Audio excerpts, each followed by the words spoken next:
Bonjour et bienvenue dans cette nouvelle vidéo. Aujourd'hui on continue la série Introduction à l'algèbre linéaire avec Python, avec comme thème du jour les matrices. Au cours de cette vidéo, nous allons définir ce qu'est une matrice et les notions suivantes.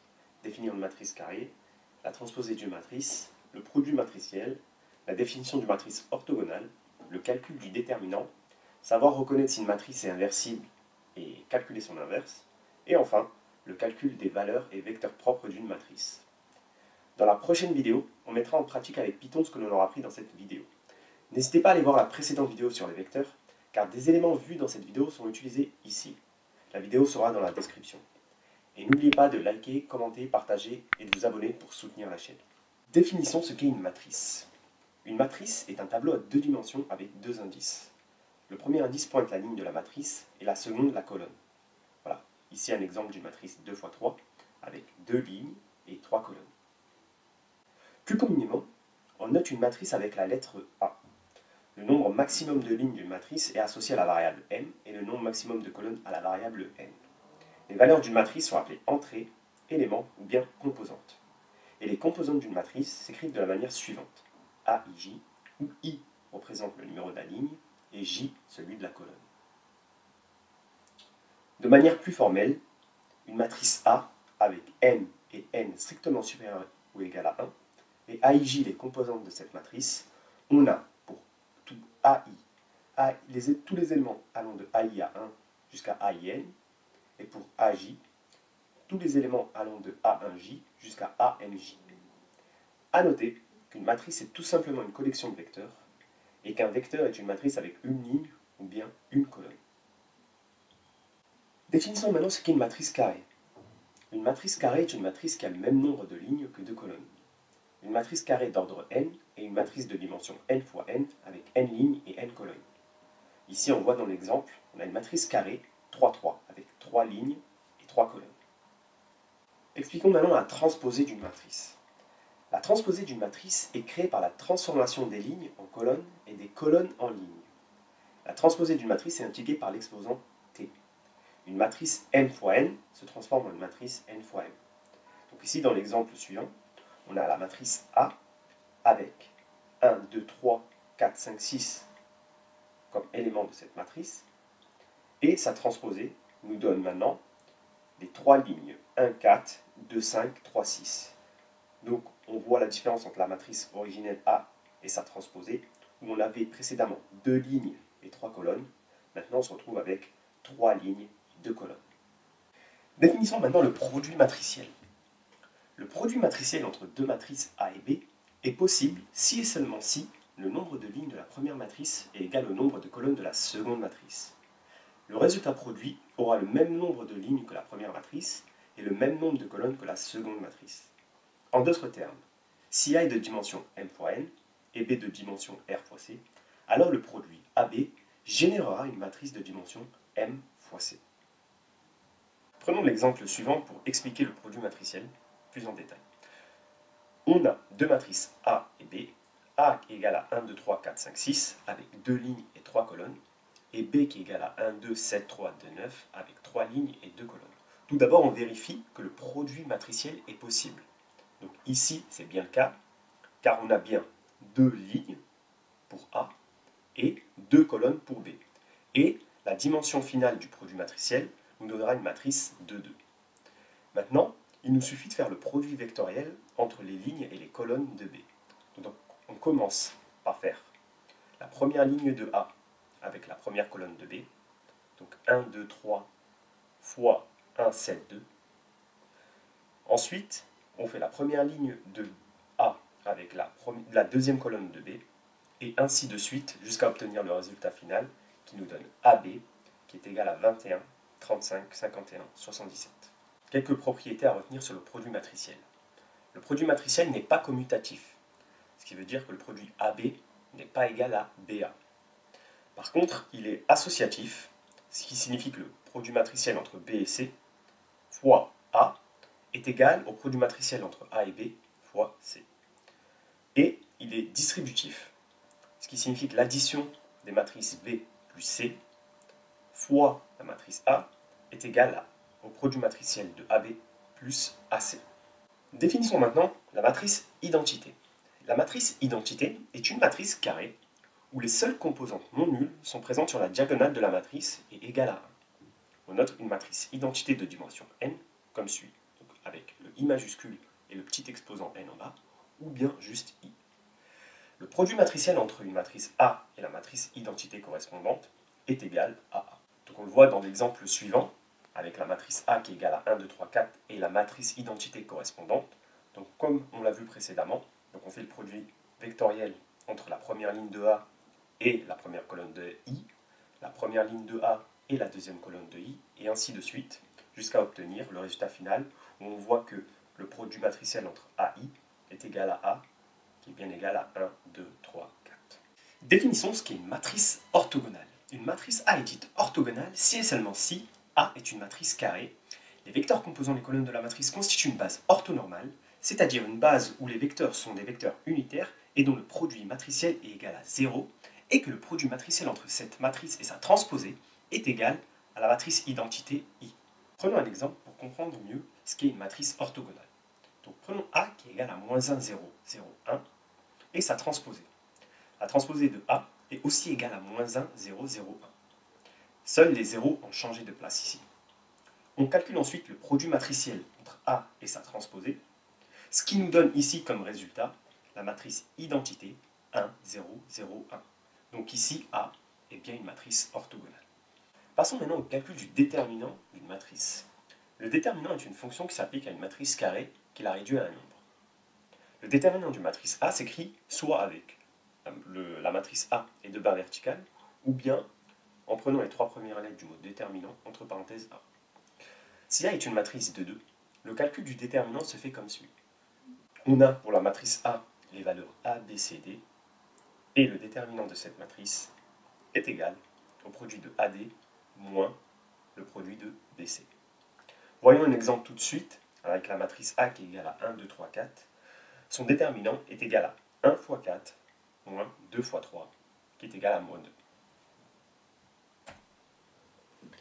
Pour les matrices carrées de dimension supérieure à 2, une des méthodes pour calculer le déterminant est de le faire de manière récursive en supprimant les lignes ou bien les colonnes et en générant de plus petites matrices jusqu'à atteindre la dimension de 2.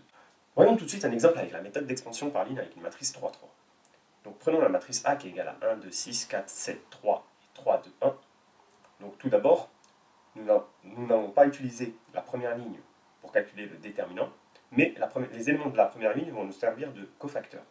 Et du coup, on va alterner les signes pour ces cofacteurs-là et calculer le déterminant des éléments ne se trouvant pas sur la colonne du cofacteur sélectionné.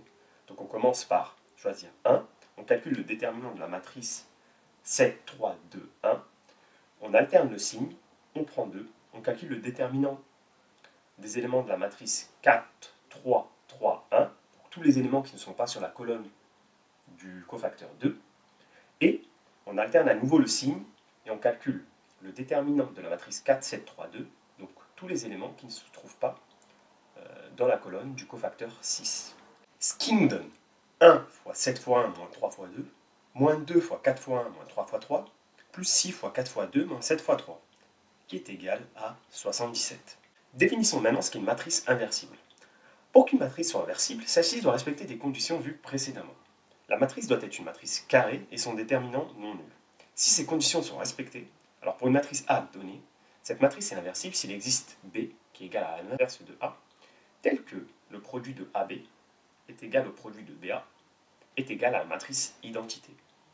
Essayons maintenant de calculer l'inverse de la matrice A. Tout d'abord, vérifions que celle-ci est inversible.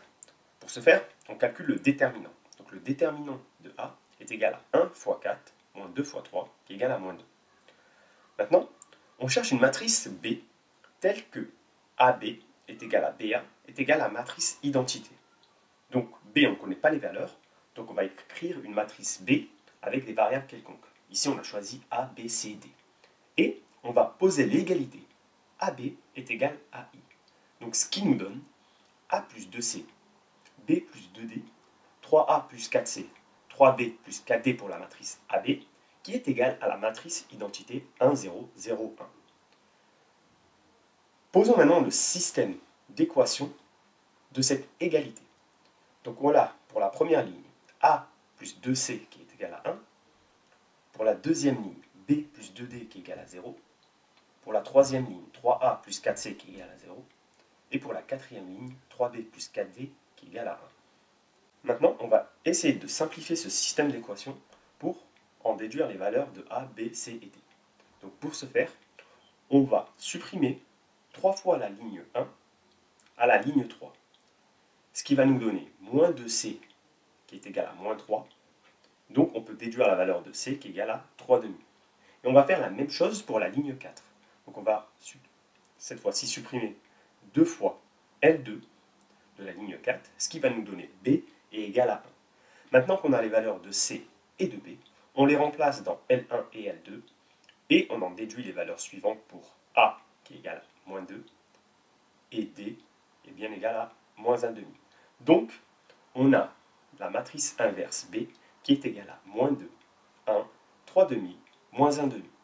Maintenant, vérifions la propriété initiale de AB est égal à BA est égal à la matrice identité. Donc on pose le calcul et on trouve bien que AB est égal à la matrice identité, BA aussi est égal à la matrice identité, donc B est bien la matrice inverse de A. Passons maintenant à l'explication des valeurs et vecteurs propres d'une matrice. Un vecteur propre est un vecteur non nul qui satisfait l'équation suivante. A fois le vecteur V est égal à lambda fois V, où A est une matrice carrée, lambda un scalaire aussi appelé valeur propre, et le vecteur V le vecteur propre. Cette définition signifie qu'il existe une matrice A permettant d'étirer V sans changer sa direction.